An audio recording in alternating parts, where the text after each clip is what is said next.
On July 17, 2007, at about 9 a.m., an explosion in a flammable solvent storage tank at the Barton Solvents facility rocked the town of Valley Center, Kansas, about 15 miles north of Wichita.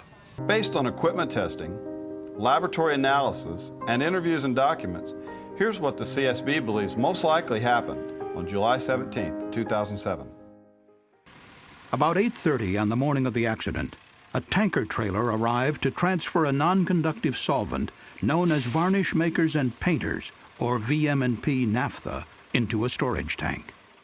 Because liquid flowing through pipes and valves generates static electricity, which can ignite flammable vapor, the tank farm supervisor connected a cable between the truck and an electrical grounding station.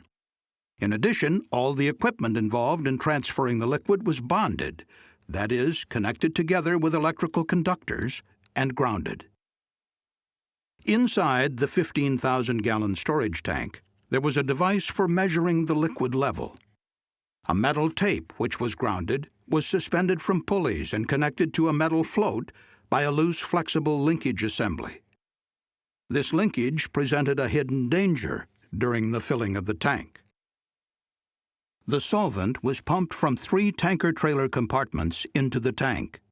As the hose was switched from one compartment to another, air entered the line, creating bubbles and turbulence inside the tank.